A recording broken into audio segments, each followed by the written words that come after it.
እሺ እግዚአብሔር የተመሰገነ ይሁን። የተወደዳችሁ የዚህ አገልግሎት ተከታታይ ቤተሰቦች ዛሬ አብረን የምንካፈለው የመጽሐፍ ቅዱስ ክፍል በማቴዎስ ወንጌል ምዕራፍ 14 ከቁጥር 1 እስከ 12 ያለውን እናነብና የዛሬውን ትምህርት አብረን እንካፈላለን። እንደዚህ ይላል። በዚያ ዘመን የአራተኛው ክፍል ገዢ ሄሮድስ የኢየሱስን ዝና ሰማ። ለሎሌዎቹም ይህ መጥምቁ ዮሐንስ ነው፣ እርሱ ከሙታን ተነስቷል፣ ስለዚህም ኃይል በእርሱ ይደረጋል አለ። ሄሮድስም በወንድሙ በፊልጶስ ሚስት በሄሮድያዳ ምክንያት ዮሐንስን አስይዞ አሳስሮት በወህኒ አኑሮት ነበርና ዮሐንስ እርሷ ላንተ ትሆን ዘንድ አልተፈቀደም ይለው ነበርና ሊገድለውም ወዶ ሳለ ሕዝቡ እንደ ነቢይ ስላዩት ፈራቸው። ነገር ግን ሄሮድስ የተወለደበት ቀን በሆነ ጊዜ ሄሮድያዳ ልጅ በመካከላቸው ዘፈነች፣ ሄሮድስንም ደስ አሰኘችው። ስለዚህም የምትለመነውን ሁሉ እንዲሰጣት በመሐላ ተስፋ አደረገላት። እርሷም በእናቷ ተመክራ የመጥምቁን ዮሐንስን ራስ በዚህ በወጭት ስጠኝ አለችው። ንጉሡም አዘነ። ነገር ግን ስለ መሐላው ከእርሱም ጋር ተቀምጠው ስላሉት ሰዎች እንዲሰጧት አዘዘ። ልኮም የዮሐንስን ራስ በወህኒ አስቆረጠው። ራሱንም በወጭት አምጥተው ለብላቴናይቱ ሰጧት። ወደ እናቷም ወሰደችው። ደቀ መዛሙርቱም ቀርበው በድኑን ወሰዱና ቀበሩት። መጥተውም ለኢየሱስ አወሩለት ይላል። ከዚህ ጋር አያይዘን በመክብብ መጽሐፍ ምዕራፍ 5 ቁጥር 2 ላይ የእግዚአብሔር ቃል እንደዚህ ይላል።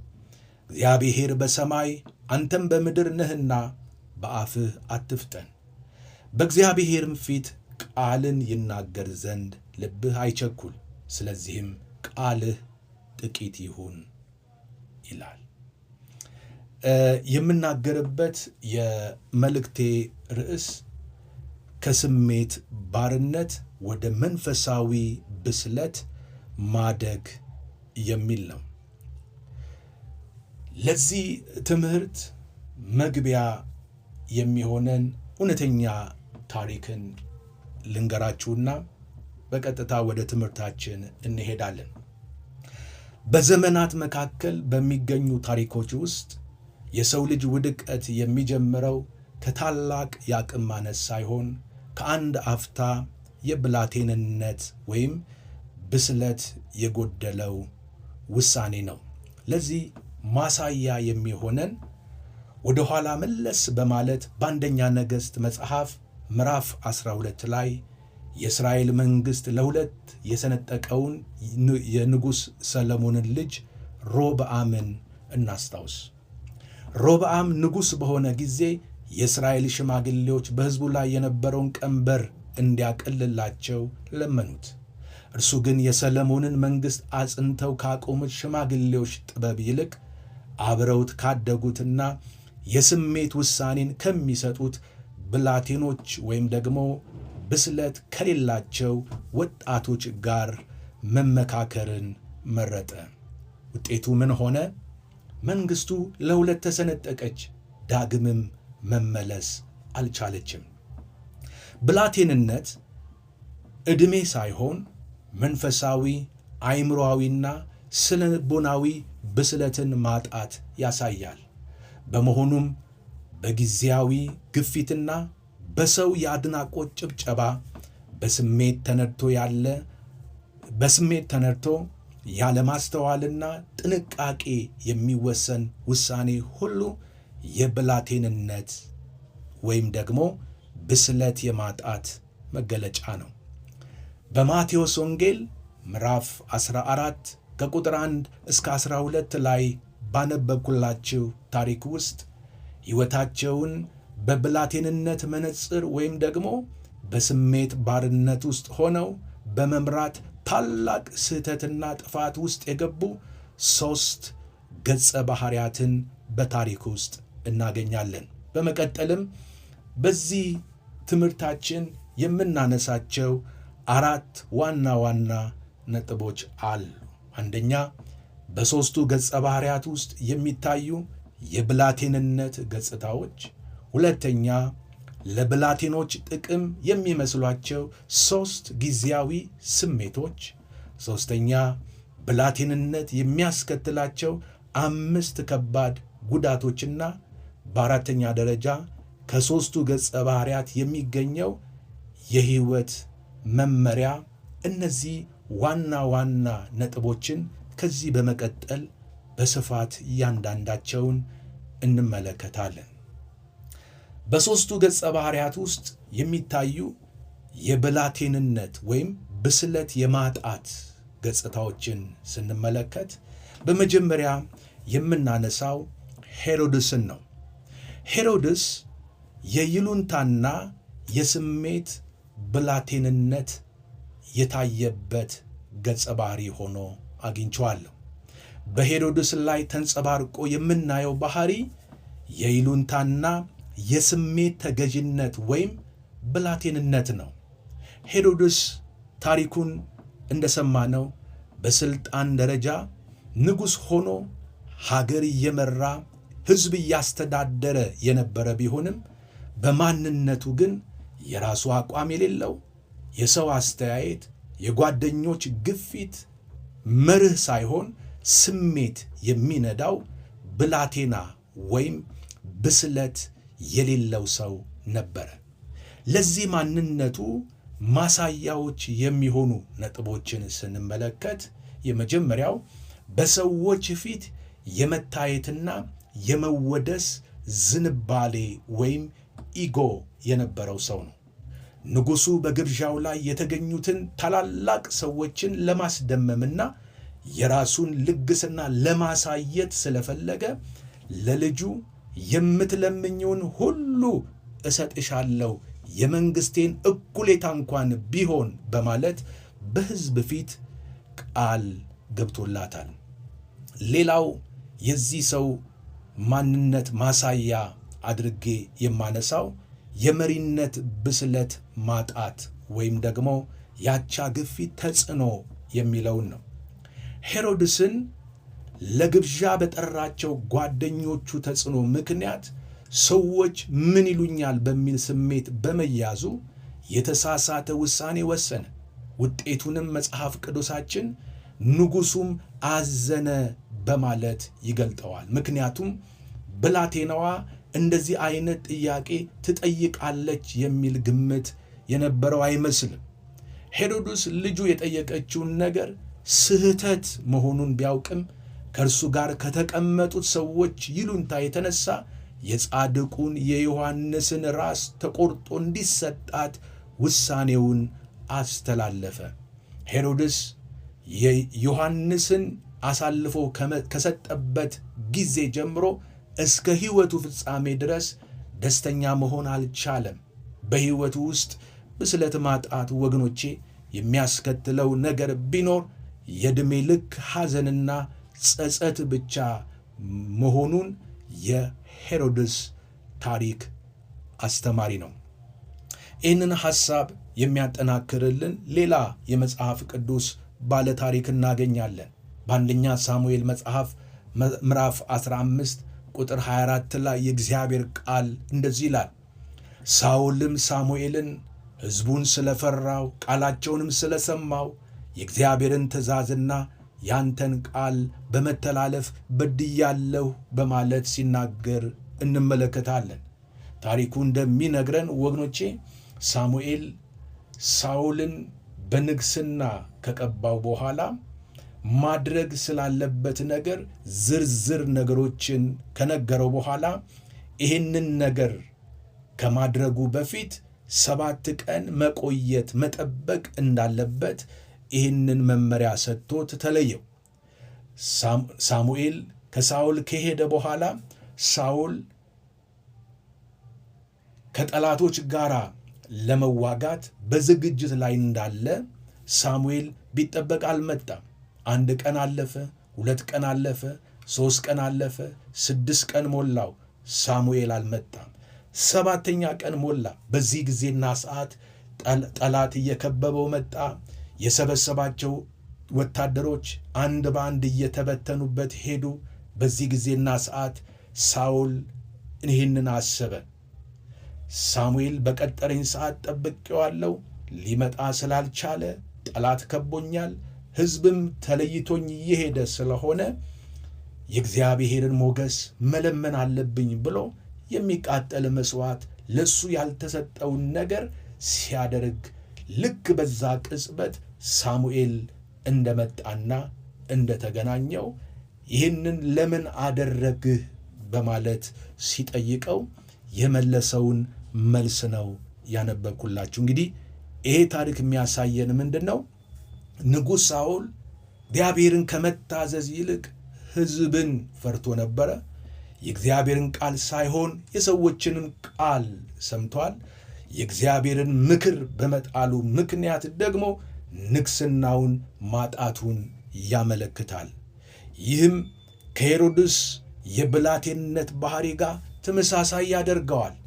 ስሜታዊነት ወይም ብስለት ማጣት የሚያስከትለው ችግር ወገኖቼ ውጤቱ በንስሐ እንኳን የማይስተካከል የዕድሜ ልክ ሐዘንና ጸጸት ስለሚሆን መፍትሔው ከስሜት ባርነት ነፃ መውጣትና ወደ መንፈሳዊ ብስለት ማደግ ብቻ ነው።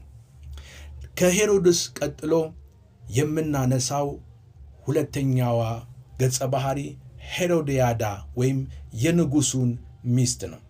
በንጉሡ ሚስት ሄሮድያዳ ውስጥ የምንመለከተው የቂምና የክፋትን ብላቴንነት ይሆናል። በሄሮድያዳ ላይ የተገለጠው ባህሪ የቂምና የክፋት ባህሪ ሲሆን ሄሮድያዳ መጥምቁ ዮሐንስ ለሄሮድስ የወንድም ሚስት ላንተ መሆን አይገባትም የሚለውን የእውነት ተግሣጽ ስላልተመቻት በልቧ ቂም ቋጥራ የኖረች ሴት ናት። ይህ የልብ ክፋትና ቂም በቤተ መንግሥት ውስጥ በተሟላ ኑሮ እየኖረችም ከውስጧ ሊለቃት አልቻለም። እንደውም ዮሐንስን የምታጠፋበትን ዕድልና ምቹ ጊዜን ስትጠብቅ ኖራለች። ለዚህ ማሳያ የሚሆነን ልጇ ወደ እርሷ መጥታ ንጉሥ በመሃል ላይ የምትፈልገው ሊሰጣት እንደነገራትና ምን ልጠይቀው ስትል ለእናቷ ላቀረበችላት ጥያቄ የሰጠችው ምላሽ ለዘመናት በልቧ ለቋጠረችው ቂም መልካም አጋጣሚ እንደነበረ ተገነዘበች። ስለዚህ የመጥምቁ ዮሐንስን ራስ ስጠኝ ብለሽ ጠይቂው አለቻት። ዛሬም ቢሆን ወገኖቼ እንደ ሄሮድያዳ በእውነት በሚገስጿቸው ሰዎች ላይ በልባቸው ቂም ይዘው ለበቀል የሚሆናቸውን ምቹ ጊዜና አጋጣሚዎችን በመጠበቅ የሚኖሩ በርካቶች ናቸው። ከክፋት ከቂምና ከበቀል ጀርባ ያለ የነፍሰ ገዳይ መንፈስ አሰራር ነው ወገኖቼ። በዚህ አሰራር ምክንያት ብዙዎችን የክፋት የቂምና የበቀል ስሜት እስረኞች ሆነው ይኖራሉ። የዚህ መፍትሔ የቂም መንፈስ ውደቅ፣ የበቀል መንፈስ ውደቅ፣ ነፍሰ ገዳይ መንፈስ ውደቅ እያሉ መገሰጽ ብቻ ሳይሆን ከስሜት ባርነት ወደ መንፈሳዊ ብስለት ማደግ እንደሆነ ልንገነዘብ ያስፈልጋል። በልብ ውስጥ ቂምና ክፋት የመኖር ምልክቶችን ስናይ አንደኛው የማስተዋል መታወር ነው። በልቡ ቂምና ክፋት ያለበት ሰው ማስተዋል የለውም፣ ወይም ደግሞ የማስተዋል እውርነት አለበት። ቂም የሰውን አእምሮ ያሳውራል። እውነተኛ መንፈሳዊ ምክርን ለመቀበል ዝግጁ አለመሆንን ያስከትላል። ቂም ወገኖቼ፣ በቂም ውስጥ ያለ ሰው ምክርን ለመስማት ፈቃደኛ አይሆንም። ምክርን ሰምቶም እንኳን ቢሆን ያ የሰማውን ምክር በጸጋ ከመቀበል ይልቅ ስም ማጥፋትን፣ ክፉ ወሬን ማስወራትን ይመርጣል። ያ ብቻ አይደለም ወገኖቼ፣ የማስተዋል መታወር እውነትን አምኖ በመቀበል ፈንታ ቂም የያዙበትን ሰው መበቀልን ምርጫ ማድረግ እነዚህ ጥቂቶቹ ናቸው። ሌላው ወገኖቼ ሆይ ዕድልን ለጥፋት መጠቀም ነው። ለሄሮድያዳ የልጇ የደስታ ቀንና ንጉሡ የሰጣት የተስፋ ቃል በቀናቶች መካከል ለሷም ለወላጅ እናትም ጭምር የተሰጣት ትልቅ ዕድል ነበር። ነገር ግን ይህንን ወርቃማ ዕድል ሄሮድያዳ ራሷን፣ ልጇን ወይም ደግሞ ሀገርንና ወገንን የሚጠቅም ነገር ከመጠየቅ ይልቅ የንጹሕን ሰው ደም ለማፍሰስ እንደተጠቀመችበት እናያለን። በልብ ውስጥ የተቋጠረ ቂምና ክፋት በቀናት መካከል የሚመጡ ዕድሎችን ለመልካም ነገር ከመጠቀም ይልቅ ሰዎች ለጥፋት ለመጠቀም መንፈሳዊ ዓይናቸውን ያሳውራል ማለት ነው። በሦስተኛ ደረጃ በዚህ ታሪክ ውስጥ የምንመለከታት ገጸ ባህሪ ብላቴናይቱ ናት።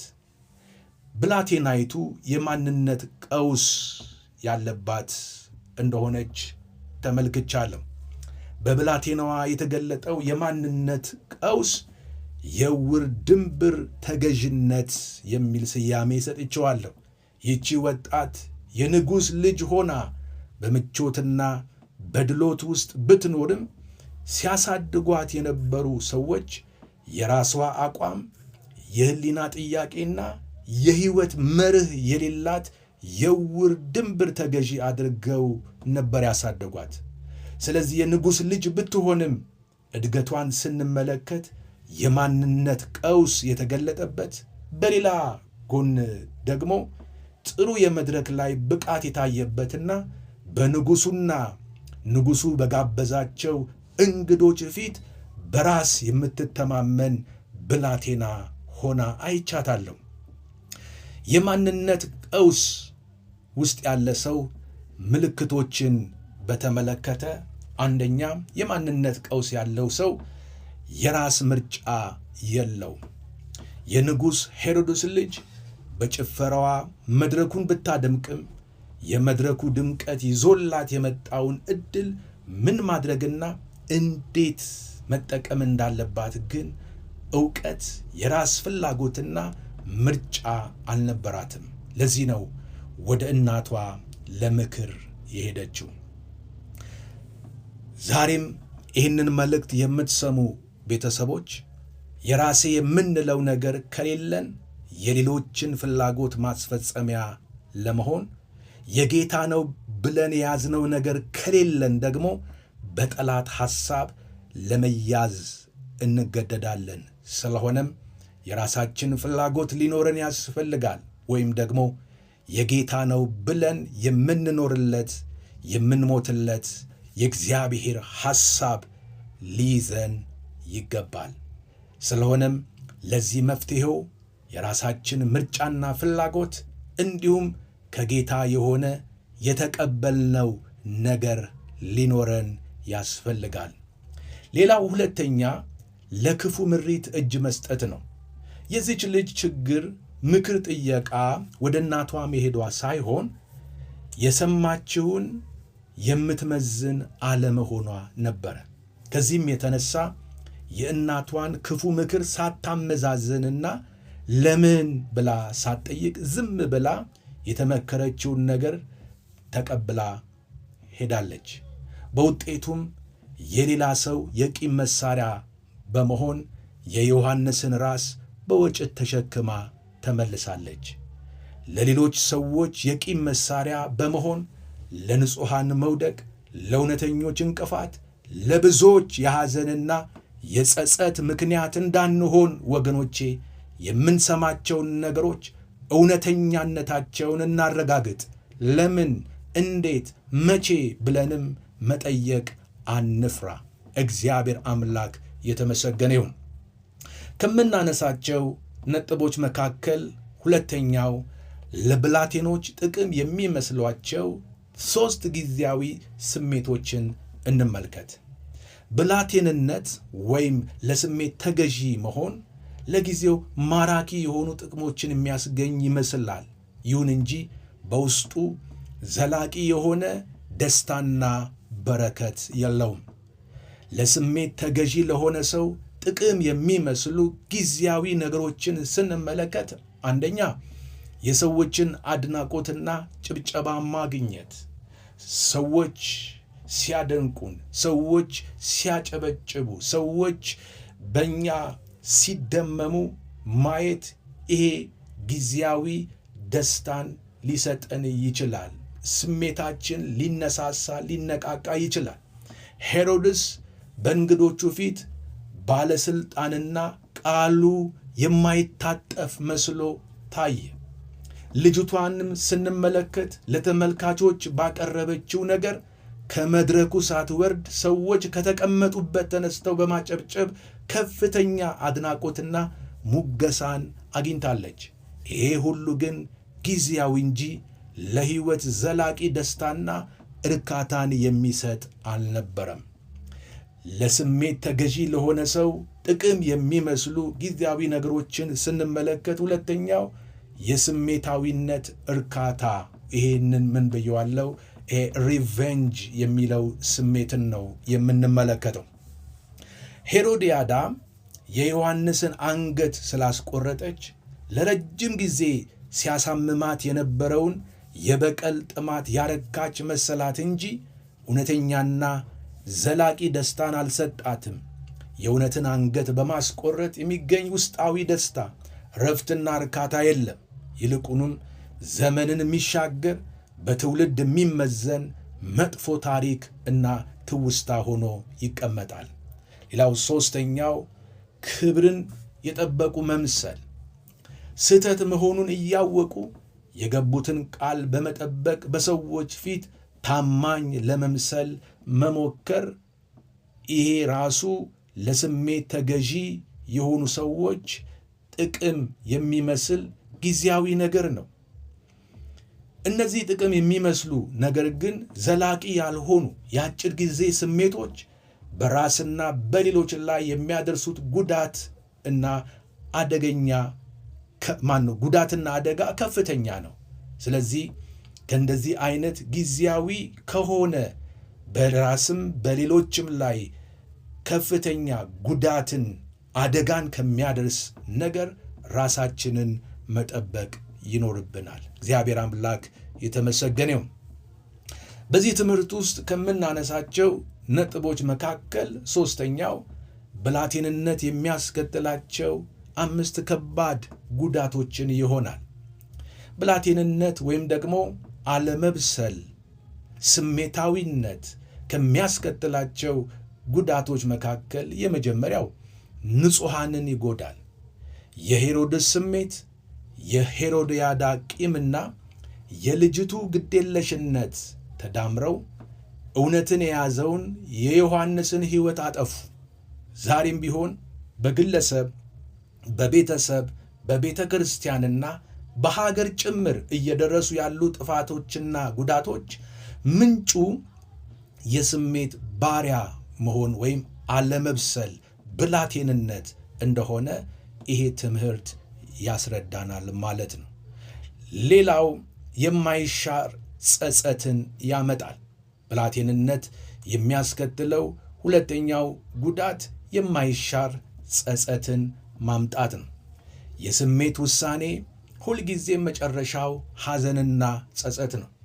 ሄሮድስ የዮሐንስን ራስ አስቆርጦ ካበቃ በኋላ ዕድሜ ልኩን ሲጸጸት ኖሯል። ብላቴናዋም ካደገች በኋላ ማግኘት የነበረባትን መልካምና የተሻሉ ነገሮችን ሳታገኝ በመቅረቷ ሳትጸጸት የቀረች አይመስለኝም። ምክንያቱም ዛሬ ላይ ሆነን ትላንት በልጅነት ዘመናችን ላይ ልክ ናቸው ያልናቸው ብዙ ነገሮች ትክክል አለመሆናቸውን ስናውቅ አዝነን ተጸጽተናል። ለዚህ ነው እግዚአብሔር በቃሉ እነሆ አዲስን ነገር አደርጋለሁ እርሱም አሁን ይበቅላል በማለት የሚያጽናናን። ኢሳይያስ 43:19 ላይ ያለ ቃል ነው ወገኖች። የፊተኛውን ነገር አታስቡ፣ የጥንቱንም ነገር አታስተውሉ።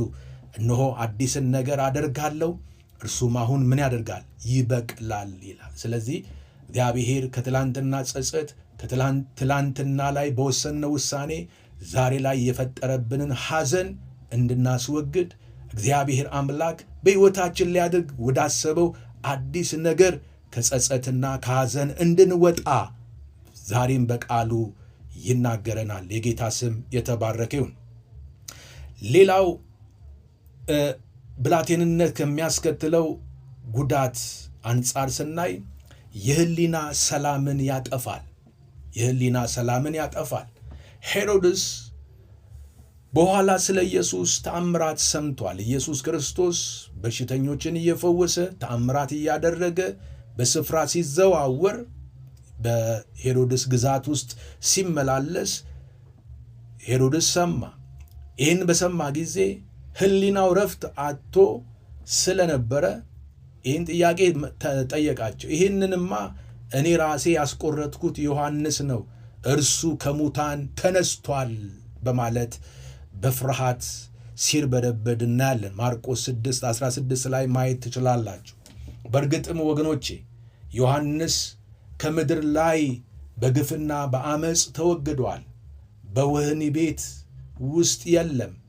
በንጉሡ ህሊና ውስጥ፣ በሄሮድያዳ ህሊና ውስጥ፣ በብላቴናይቱ ህሊና ውስጥ ግን እየሞገተ ኖሯል። ንጹሕን ሰው ከሕይወታችን ዙሪያ የሆነ ስም ሰጥቶ መሸኘት የተለመደ ነው። ምክንያት ፈጥሮ ወገኖቼ ለማስወገድም ሲበዛ ቀላል ነው። ከህሊና ውስጥ ግን ንጹሐንን ማስወጣት ፈጽሞ የማይታሰብ የማይቻል ነገር ነው። በአንደኛ ነገሥት መጽሐፍ ምዕራፍ 20 ከቁጥር 11 እስከ 13 ላይ የእግዚአብሔር ቃል እንደዚህ ይላል። በከተማውም የተቀመጡት የከተማው ሰዎችና ሽማግሌዎች ከበርቴዎችም ኤልዛቤል እንዳዘዘቻቸው ወደ እነርሱ በተላከው ደብዳቤ እንደተጻፈ እንዲሁ አደረጉ። የጾም አዋጅ ነገሩ። ናቡቴንም በሕዝቡ ፊት አስቀመጡት። ሁለቱም ምናምንቴ ሰዎች ገብተው በፊቱ ተቀመጡ። ምናምንቴዎቹም ሰዎች በሕዝቡ ፊት ናቡቴ እግዚአብሔርንና ንጉሡን ሰድቧል ብለው በናቡቴ ላይ መሰከሩ። የዚያን ጊዜም ከከተማ አውጥተው እስኪሞት ድረስ ወገሩት ይላል። ሁላችንም እንደምናስታውሰው ናቡቴ ከንጉሡ አክዓብ አቅራቢያ የወይን እርሻ ነበረው፣ ከአባቶቹ የወረሰው። አክዓብ ያንን የናቡቴን የወይን እርሻ ወደ ራሱ ለመመለስ ፈልጎ ይህንን የወይን እርሻህን ስጠኝ አለው። ናቡቴ ወገኖቼ ሆይ በቀላሉ ውርስን ለሌላ አሳልፎ የሚሰጥ ሰው አልነበረምና ይሄማ የራሴ አይደለም፣ በውርስ ያገኘሁት ነው፣ የአባቶቼን አሳልፌ ልሰጥህ አልችልም ብሎ መለሰለት።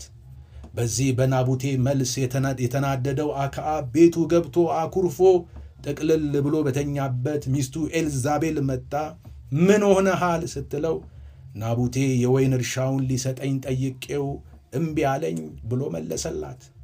እሷም የክፉ ሐሳብ ጠንሳሽ ነበረችና ታዲያ አሁን አንተ እስራኤልን ትመራለህ፣ አንተ አሁን በእስራኤል ንጉሥ ነህ፣ በል ተነሳ፣ እኔ የናቡቴን የወይን እርሻ አሰጥሃለሁ አለችው።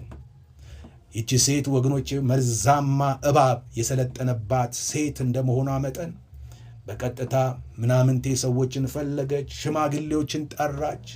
ከዛ ናቡቴን ምናምንቴ ሰዎችን አስቀምጣችሁ እግዚአብሔርንና ንጉሥን ሰድቧል ብላችሁ አስመስክሩና ይሄ ሰው እንዲወገድ አድርጉልኝ አለች።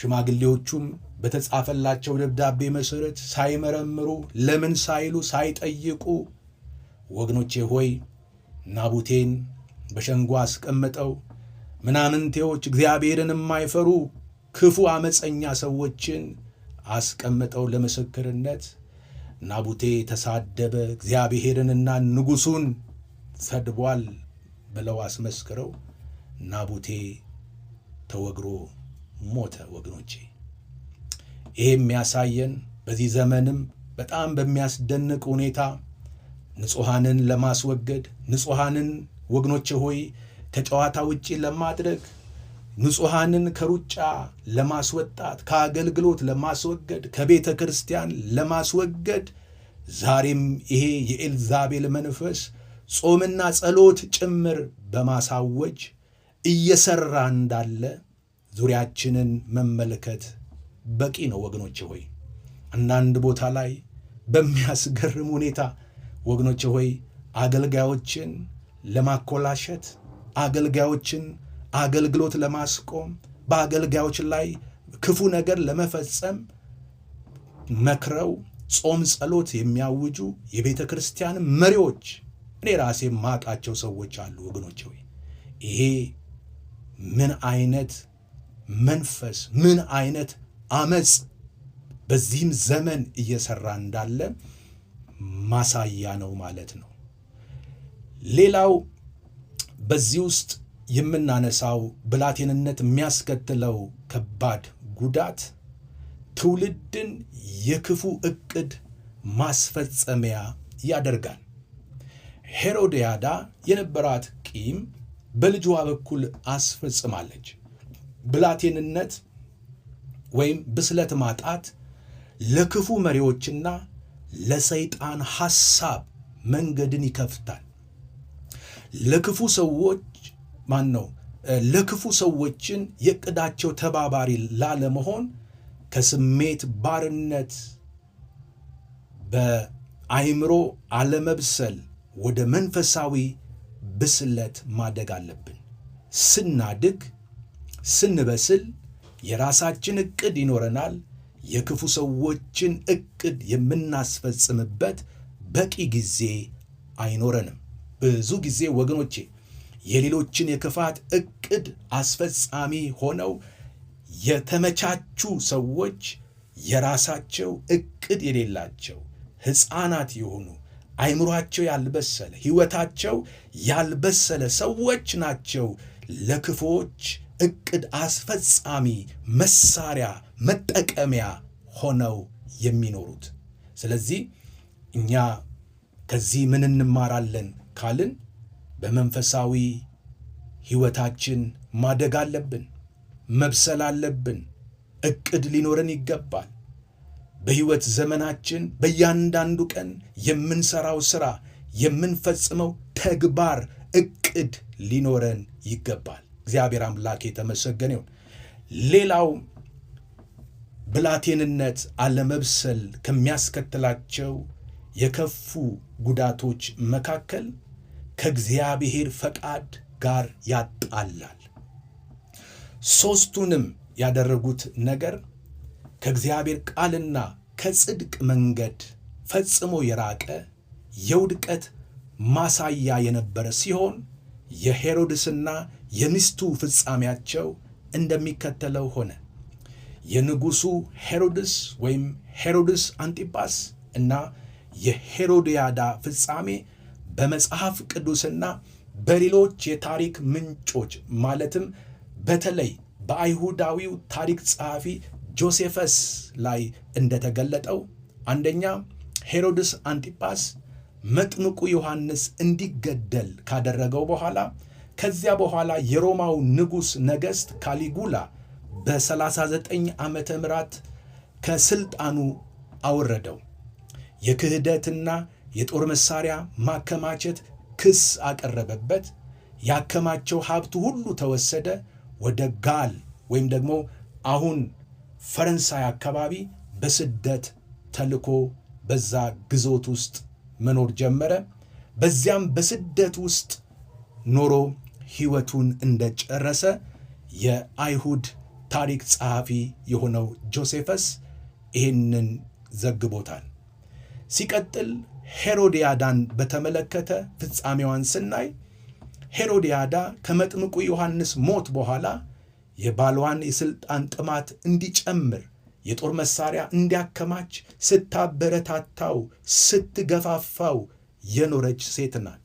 ሄሮድስ ከሥልጣን ተባሮ ካሊጉላ የዛሬው ፈረንሳይ አካባቢ ለስደት በተላከ ጊዜ እርሷ በወንድሟ አግሪጳ ቤት በክብር እንድትቀመጥ ቢፈቅድላትም ሄሮድስ እሷ ግን ባሏን ለመተው እምቢ ብላ ከእርሱ ጋር ወደ ስደት አብራ በመሄድ በስደት ከባለዋ ጋር ሕይወቷን እንደጨረሰች ጆሴፈስ ይህንን በታሪክ ላይ መዝግቦ አስቀምጦታል። የሄሮድስንና የሄሮድያዳን ታሪክ በተመለከተ ለኔና ለናንተ የሚያስተምረን ትልቅ የሆነ መንፈሳዊ ትምህርት አለ።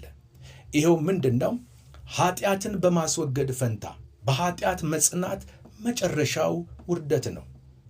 የእግዚአብሔርን አገልጋዮች ወገኖች ወይ በጽድቅ የሚያገለግሉ በእውነት የሚያገለግሉ እግዚአብሔርን በመፍራት የሚያገለግሉንን አገልጋዮች መቃወም ከባድ ውጤት ወይም ዋጋ እንደሚያስከፍል የሄሮድስና የሄሮድያዳ ታሪክ ያስተምራል።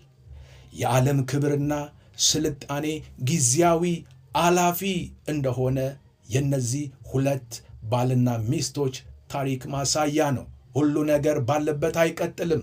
ዛሬ ላይ ያለ ነገ ታች ይወርዳል። ዛሬ ባለስልጣን የሆነ ነገ ተራ ሰው መሆኑ አይቀርም። ዛሬ ፓላስ ውስጥ የሚኖር ነገ በስደት ውስጥ እንደሚቀጥል እንደሚሄድ የሄሮድስ ታሪክ ይህንን ያሳየ። እውነትና እውነተኞች ግን በክብር ለዘላለም ሕያው ሆነው እንደሚኖሩ የመጥምቁ ዮሐንስ የንጹሕ ሰው የእውነተኛው ሰው ወገኖቼ ሕይወት ለዚህ ምስክር ነው። የጌታ ስም የተባረከ ይሁን። ከዚህ ከሦስቱ ገጸ ባህሪያት ለሕይወታችን የምናገኘው መመሪያ ወይም መርህ የሚለውን እንመልከት። ለሕይወታችን ከነዚህ ገጸ ባህሪያት ከምናገኛቸው መርሆች መካከል የመጀመሪያው ከመናገራችን አስቀድመን ደግመን ደጋግመን ማሰብ ይኖርብናል። ሄሮድስ ከመማሉ በፊት ማሰብ ነበረበት። በአፍ መቸኮል ውድቀትንና በወጥመድ መያዝን ያስከትላል። ለዚህ ነው በአፍ ቃል ተጠመድህ፣ በአፍ ቃል ተያዝክ ብሎ መጽሐፍ ቅዱስ የሚናገረው። እንደዚሁም ምሳሌ 16:20 ላይ ቃልን የሚያዳምጥ መልካም ነገርን ያገኛል፣ በእግዚአብሔር የታመነ ምስጉን ነው ይላል። ሌላው ሁለተኛ ከዚህ ትምህርት የምናገኘው የሕይወት መመሪያ የምሪት ምንጮቻችንን መመርመር ነው። የሕይወት አማካሪዎቻችን እነማን ናቸው? የምንሰማቸው ጓደኞች፣ የሚመክሩን አማካሪዎች እየመሩን ያለው ወደ ሕይወት ወይስ ወደ ሞት ነው? ይህ ዘመን ሁሉ ስንመለከት ይሄ አሁን እኔና እናንተ ያለንበት ዘመን ሁሉ መካሪ፣ ሁሉ አስተማሪ፣ ሁሉ የሕይወት መንገድ ጠቋሚ የሆነበት ስለሆነ ያንዳንዳችን እዚህ ላይ ቆም ብለን ማሰብ ያለብን ጊዜ አሁን ይመስለኛል። እንደ ብላቴናይቱ ምንም ያህል መካሪዎቻችን የቅርብ የምንላቸው ቢሆኑም የምንሰማውን ሁሉ በእግዚአብሔር ቃል ሳንመዝን በውስጣችንም ደግሞ የመንፈስ ቅዱስን ምስክርነት ሳንቀበል ምንም አይነት ምክር መቀበል የለብንም። ሦስተኛ የምናገኘው የሕይወት መርህ ሰዎችን ከማስደሰት ይልቅ እግዚአብሔርን ማስደሰት እናስቀድም። ከሰዎች ይሉንታና ጭብጨባ ይልቅ የእግዚአብሔር ፍርሃት በልባችን ሊነግስ ይገባል። ወገኖቼ ሰዎችን ለማስደሰት ስንል ጽድቅን ላመፀኞች፣ እውነትን ለሐሰተኞች፣ ንጹሐንን ለበቀልተኞች አሳልፈን አንስጥ። ከሰዎች ለምናገኘው ከንቱ ውዳሴ ብለን እግዚአብሔርን ማሳዘንና በራሳችን ሕይወት ላይ የማይፈወስ የጸጸት ቁስልን መፍጠር የለብንም። በሕይወታችን ውስጥ ለእግዚአብሔር ሐሳብና ለራሳችን ዕቅዶች፣ ምርጫዎቻችን ቅድሚያ እንስጥ። እነዚህን ቅደም ተከተሎች እንከተል። በመጀመሪያ እግዚአብሔር፣ ቀጥሎ ራሳችን፣ ቀጥሎ ባልንጀራችንን። የእግዚአብሔር ቃል ያስቀመጠልን መርህ አስቀድመን የእግዚአብሔርን ጽድቅና መንግሥቱን እንድንፈልግ ባልንጀራችንን እንደ ራሳችን አድርገን እንድንወድ ነው። እግዚአብሔር አምላክ የተመሰገነ ይሁን። ሌላው ከዛሬው ትምህርት የምናገኘው የሕይወት መመሪያ ኃጢአትን የሚያስከትል ቃልን ወይም ደግሞ መሐላን ማፍረስ ጥበብ ነው። በደንብ ስሙ። እዚህ ጋር ኃጢአትን የሚያስከትል ምን ቃል? ውድቀትን የሚያስከትል እግዚአብሔርን የሚያሳዝን ማንኛውም ቃል መሐላም ሊሆን ይችላል። ማፍረስ ጥበብ ነው። ስህተት በሆነ መንገድ የገባነውን ቃል ለመጠበቅ ስንል ሌላ ትልቅና ውስብስብ የሆነ ውጤት የሚያስከትል ኃጢአት ውስጥ ከመግባት ተሳስቻለሁ ብሎ መመለስ የጥበብ መንገድ ነው። እግዚአብሔር ማስተዋል ይስጠን ወገኖቼ። አንዴ ተናግሬያለሁ፣ አንዴ ቃል ገብቻለሁ፣ እንግዲህ ምን ይሻላል ብለን በዛው ስህተት በሆነ ነገር መቀጠል የለብንም። ለምን መሰላችሁ? ሄሮድስ ትክክል እንዳልሆነ ያውቃል። ግን በአካባቢው ድምፅ ተይዟል፣ በይሉንታ ተይዟል። በጓደኞቹ፣ በባልንጀሮቹ፣ በትልልቅ ሰዎች ይሉንታ ተይዞ የንጹሕ ሰው አንገት እንዲቆረጥ፣ ደም እንዲፈስ ምክንያት ሆነ። ወገኖች ሆይ የንጹሕን ሰው ደም ከማፍሰስ የእውነተኛውን ሰው አንገት ከማስቆረጥ የእሱ ቃል አፈር ድሜ ቢበላ ይቀለው ነበር። ወገኖቼ ሄሮድስ ስለ መሐላዬ ከማለት ይልቅ የጻድቅ ደም አላፈስም ብሎ መሐላውን ቢያፈርስ ኖሮ የሚያስከትለው ውጤት በሰዎች ዘንድ በእርግጥ ቃሉን መፈጸም የማይችል ደካማ ተደርጎ ሊቆጠርና ሊያስተቸው የሚችል ቢሆንም በሌላ መልኩ ደግሞ ሁል ጊዜ እስከ ሕይወት ፍጻሜ ድረስ በጭንቀት ከሚኖርበት የዘላለም ጸጸት ይድን ነበር። ወዳጆቼ በመጨረሻም ሄሮድስ በሰዎች ፊት ለመታየት፣ ሄሮድያዳም ቂሟን ለመወጣት፣ ብላቴናይቱም ደግሞ ያለማስተዋል ለመታዘዝ ሲሉ የእውነተኛና ንጹሕ ሰው መሞት ምክንያት ሆነዋል። ራሳቸውንም ለፍርድ አሳልፈው ሰጡ። የአንድ አፍታ የብላቴንነት ወይም ብስለት የጎደለው ውሳኔ የብዙ ዓመታት አልፎም ተርፎ የትውልድ ስብራትን በግል ሕይወት፣ በቤተሰብ ብሎም በቤተ ክርስቲያን፣ በሀገር ደረጃ ሊያመጣ ይችላል። ዛሬም በዲጂታል ዘመን ውስጥ እንደ መኖራችን ወገኖቼ በሶሻል ሚዲያ ላይ ብዙ ተከታዮች፣ አድናቂዎች ላይክ የሚያደርጉ ሼር የሚያደርጉትን ለማግኘት ወይም የሰዎችን ጊዜያዊ ጭብጨባ፣ ሙገሳ ለማግኘት ሲባል የሚደረጉ ብስለት የጎደላቸው ድርጊቶች በሙሉ የራሳችንንም ሆነ የሌሎች ንጹሐንን ሕይወት እንዳያመሰቃቅሉ ልንጠነቀቅ ይገባል። በሕይወታችን ውስጥ የምንወስናቸው ውሳኔዎች በስሜት ብስለት በማጣት በቂም ወይም በሰዎች ግፊት ሳይሆን በእግዚአብሔር ቃል በጥበብና በመንፈስ ቅዱስ ምሪት የታገዙ ሊሆኑ ያስፈልጋል።